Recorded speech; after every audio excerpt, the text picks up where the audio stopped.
जाता है, लेकिन ये बहुत बड़ा इलेक्शन है। जब पहला चुनाव हुआ, दूसरा हुआ, तीसरा, चौथा, पांचवा, सातवां आजाद हिंदुस्तान में, तो इस डिपार्टमेंट का नाम वो नहीं था जो आज है। आज इसे नगर विकास कहा जाता है, लेकिन ये नगर विकास नहीं था। इस विभाग का नाम था लोकल सेल्फ गवर्नमेंट। ये खुद में एक हुकूमत है। ये विभाग खुद में एक हुकूमत है। और मैंने एक दिन बहुत लालची होकर फातिमा जबी से ये कहा कि मुझसे गलती हुई, सियासत की शुरुआत मैंने विधायक से की। मुझे जलन होती है आपको चेयरपर्सन देखकर। मेरा जी चाहता है कि ये कुर्सी मेरे पास होती, लेकिन ये मेरे ही पास है। जो लोग आज कह रहे हैं कि संविधा की नगरपालिका, पूरा देश संविधा पर है। लाल किला बिक गया, एयरपोर्ट बिक गए, पोर्ट बिक गए, रेलवे बिक गया। बचा ही क्या है? सिर्फ फौज रह गई है। वो हुकूमत हिंद के पास है, वो रहनी चाहिए। हमारी फौज और सरकारी फौज दो अलग चीजें हैं। हमारी फौज आप हैं, और हमने इस फौज को हर महाज पर लड़ा कर देखा है, और हर महाज पर अल्हम्दुलिल्लाह फतह हासिल की है। पार्लियामेंट नहीं हारे आसिम राजा, न विधानसभा हारे हैं। और शर्म आनी चाहिए उन लोगों को जो देश की सबसे बड़ी कुर्सियों पर बैठकर पार्लियामेंट की जीत और विधानसभा की जीत के बारे में ये कह चुके कि हमने रामपुर भी जीत लिया। रामपुर वालों, 150 करोड़ के हिंदुस्तान में तुम्हारे रामपुर की सीट का जिक्र हिंदुस्तान के वजीर आजम ने किया है। तुम्हारी यह हैसियत है। इतना डरते हैं तुमसे, इतना खाइफ है। और ये खौफ मेरी जात का नहीं है, न मेरे वजीर होने का, न मेरे MP MLA होने का, बल्कि ये खौफ है तुम्हारे और हमारे इत्तेहाद का और हमारे बीच के एतमाद का। जब तक हमारे और आपके बीच का एतमाद बाकी है, हमारी ये ताकत बाकी है। क्या हुआ? विधानसभा के सदस्य रहे न रहे, एक शख्स जो नौजवानी की मंजिलें पार भी नहीं कर सका है, उसकी 2 बार विधायकी खत्म कर दी गई। मेरा और अब्दुल्ला का वोट देने का अधिकार भी खत्म हो गया। ये इतिहास, ये तारीख लिखी जा रही है, और तारीख के इस दौर का हिस्सा हो आप रामपुर के लोगों। जब इस दौर की कुर्बानी लिखी जाएगी और होने वाले मजालिम लिखे जाएंगे, तो जुल्म में और जुल्म की बर्दाश्त में रामपुर वालों तुम्हारा ऊपर मैं ही नहीं होता रहा। वो हर शख्स जो NRCA का शिकार हुआ, जिसने जेल काटी, जो पीटा गया और जो मारा गया, जिनकी जमानतें किस तरह हुई आप जानते हो अच्छी तरह। वो दिन भी इस शहर ने देखे हैं, उसके असबाब से भी वाकिफ है, उसकी वजह भी जानता है। कहां से उनके साथ धोखा हुआ, कहां से छल हुआ, कहां ईमान का सौदा हुआ, कहां शक्लें बिकती गई, कहां सूरतों की कीमतें लगाई गई। उस सबसे और किसी से भी पोशीदा नहीं है, सब जानते हैं। मगर एक शिकायत तो है आपसे, और वो शिकायत मरते दिन तक रहेगी। मैंने आपसे यही कहा था और फिर कहता हूं, पुलिस का डंडा, पुलिस का बेंत, पुलिस की गाली, ये पुलिस का काम है। लेकिन अगर हमारे अजदाद पुलिस की गाली से डरे होते, पुलिस के डंडे से डरे होते, तो क्या हिंदुस्तान आजाद हो गया होता? तुम भी तो आजादी चाहते हो, और तुम्हारी आजादी के लिए कब से लड़ाई शुरू की हमने, और दोहरी गुलामी थी यहां हुकूमत की और अंग्रेजों के दलालों की। उस दोहरी गुलामी से निजात हासिल करने के लिए यहां का बीड़ी बनाने वाला, यहां का रिक्शा चलाने वाला, जरी का काम करने वाला, मजदूरी करने वाला, यहां का बदहाल जिसके कपड़ों से पसीने की बू आती थी और कोई शरीफ शख्स उनके पास खड़े होकर वोट मांगने नहीं जाता था, क्योंकि वो उस जमहूरी निजाम का हिस्सा नहीं समझा गया था। और पहली बार बीड़ी की ब्रांचों पे बैठकर वहां तबादला ख्याल हुआ और नए एक रामपुर और एक नए रामपुर, नए हिंदुस्तान का नक्शा तैयार हुआ। किसके बीच? हमारे और नवाबीन के बीच नहीं, हमारे और सियासतदानों के बीच में नहीं, हमारे और मुलायम सिंह यादव के बीच में नहीं, हमारे और अखिलेश यादव के बीच में नहीं, बल्कि नए सवेरे का नक्शा तैयार हुआ मेरे और बीड़ी बनाने वाले और रिक्शा चलाने वाले मजदूरों के बीच में।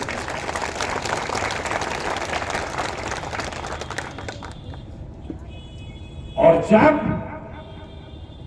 ये नक्शा हमने तैयार कर लिया, तो एक फौलादी दीवार खड़ी हो गई हमारे साथ और जुल्म करने वालों के हौसले पस्त हो गए। यही शहर था, यही लोग थे, यही फजल नबी खां का होटल था, वही जमीर खां थे, वही बाला थे। लेकिन ये चमक दमक नहीं थी, ये रोशनियां नहीं थी, ये सड़कें नहीं थी, नालों पर पत्थर नहीं पड़े थे। हमने ऐसा वायदा भी नहीं किया था, हमने सिर्फ ये कहा था कि हम तुम्हें गुलामी से निजात दिलाएंगे।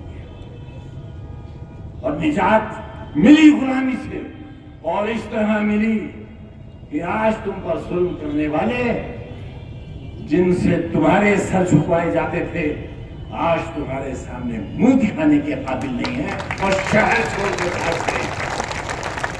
ये तुम्हारी ताकत हमारे और तुम्हारे अजदाद के बीच जो हमारा कॉन्ट्रैक्ट हुआ था, जो समझौता हुआ था, जिस पर हमने और उन्होंने अपने खून से दस्तखत किए थे, अपने लहू से अंगूठे लगाए थे, आज उसका नतीजा है एक हसीन शहर तुम्हारे सामने है, एक रोशन मुस्तकबिल का ख्वाब देखा है।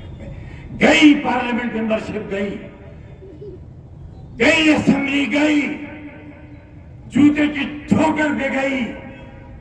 जानते हो क्या मजाज है तुम्हारे इस फकीर साथी का? वजीर था मैं, दिल्ली गया हुआ था दौरे पर, टेलीविजन पर खबर आई कि सपोर्ट वापस हो गई, गवर्नमेंट गिर गई। मैं बाहर निकला, सड़क के पार गया, अपने हाथ में अपनी अटैची ली, न पीए न स्टाफ न सिक्योरिटी, डीटीसी की बस पकड़ी, दिल्ली के रेलवे स्टेशन आया, टिकट लिया और रामपुर चला गया। और याद भी नहीं रहा कि कुछ देर पहले मैं फसील भी था।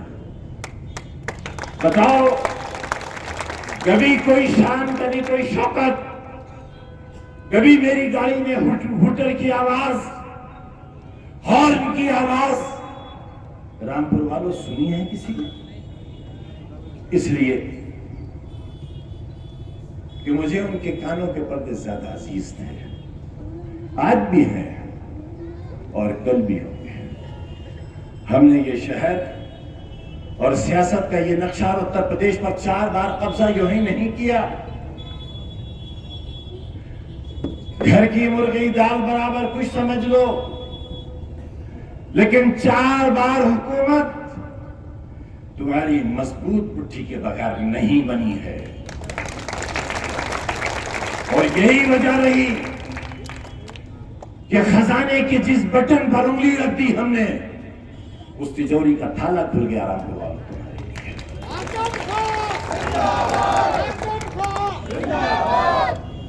विकास करोगे, विकास लिख नहीं सकोगे कागज पर, तुम्हारे कलम में रोशनाई भी कहां है।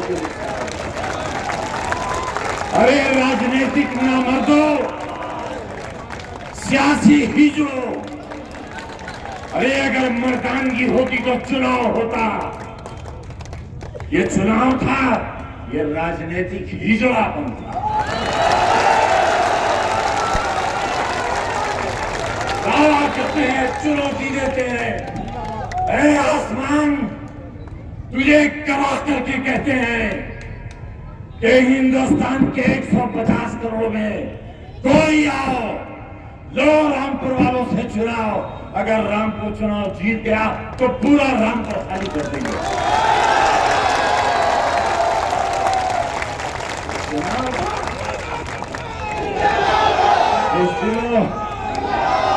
राजनीतिक हिजड़ों ये चुनाव था। पुलिस की ताकत पर शर्म करो। हाँ, तुम्हें शर्म है जब हमारे नमक हराम तुम्हारी बगैर नमक की रोटी खाने चले गए। तो कुत्ता भी नहीं खाता वो रोटी जिसमें नमक न हो। गोश्त खाता है बगैर नमक का, मगर तुम्हें कहां गोश्त मिलेगा छीछड़े वालों।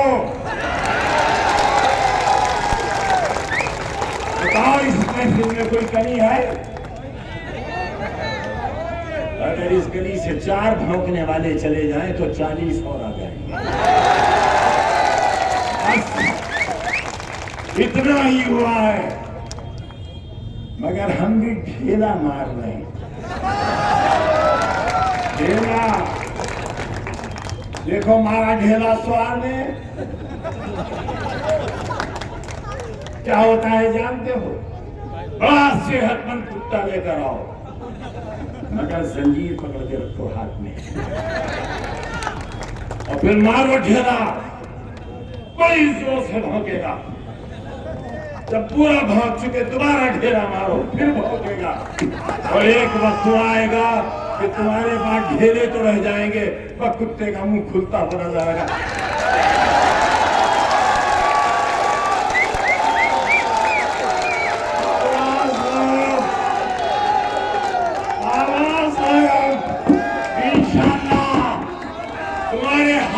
ढेले होने चाहिए, पत्थर नहीं, इस्कंजे वाले ढेले।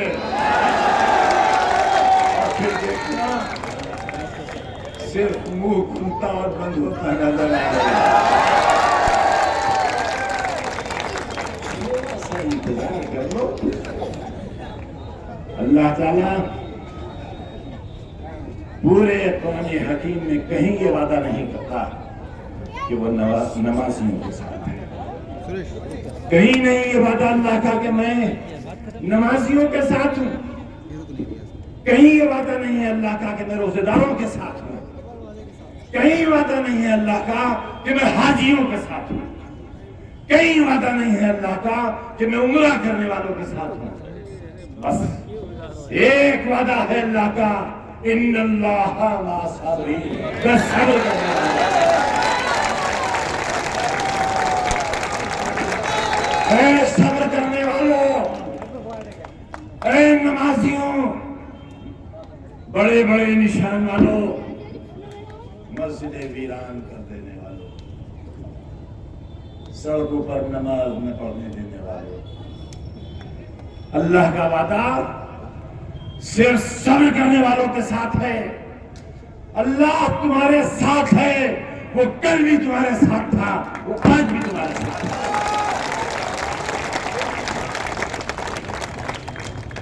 मार लिया हमें, अजहर खां को मार लिया। जेल तो 1 साल की है अजहर खां की, लेकिन 3 बरस उसके अलावा जो उनके गुजरे हैं वो जेल से भी ज्यादा खतरनाक और भयानक गुजरे हैं।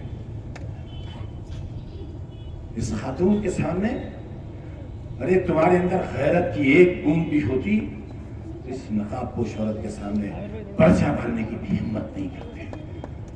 लानत हो ऐसे जज्बात पर, लानत हो ऐसी खुदगर्जी पर और ऐसे ओहदे पर जो उस शख्स की आहों का, उस शख्स की तकलीफों का एहसास नहीं कर सका, जो आज भी बिजनौर की जेल में इस वक्त बंद पड़ा है।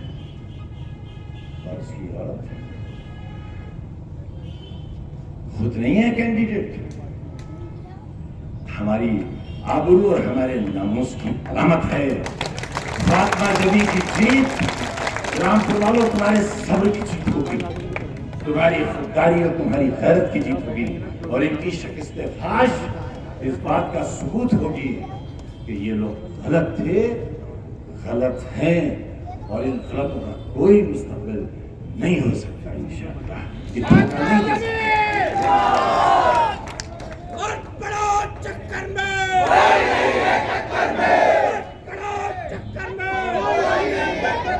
क्या चाहते हो आप मुझसे और मेरी औलाद से, मेरे बच्चों से, मेरी बीवी से, मेरे चाहने वालों से? क्या चाहते हो? चाहते हो कोई आए और कनपट्टी पर गोली चला कर चला जाए? बस इतना ही तो रह गया है। बचा लो आज भी, निजामे हिंद को बचा लो, कानून को बचा लो। कुछ नहीं देना है आपको, सिर्फ अपने आप को हौसला देना है। जहां रोके जाओ वहीं बैठ जाओ, आगे बढ़ेंगे, वापस नहीं जाएंगे। वोट डालेंगे, ये हमारा पैदाइशी हक है, और इस हक को हमारे 2 बार छीना गया है। अगर तीसरी बार छीना गया तो जान लेना, शायद सांस लेने का हक भी बाकी नहीं रह पाएगा। मैं बहुत दूर तक के अंजाम से आगाह करने आया हूं आपको। अपने एहसास के बंद दरवाजों को खोल लो और अच्छी तरह ये समझ लो कि फातिमा जबी नगर पालिका की कैंडिडेट नहीं है, बल्कि तुम्हारे लिए सब्र की वो अलामत है जिसका वायदा कुरान हकीम में अल्लाह ताला ने तुमसे किया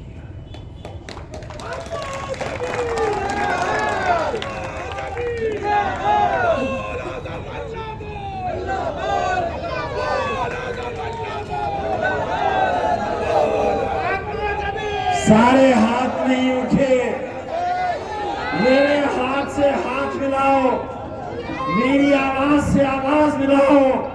फातिमा जबी, अजहर खां, समाजवादी पार्टी, इंकलाब, हमारा रामपुर, हमारा रामपुर, हमारा इत्तेहाद, हमारा इत्तेहाद।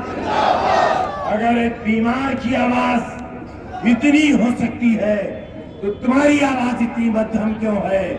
इंकलाब।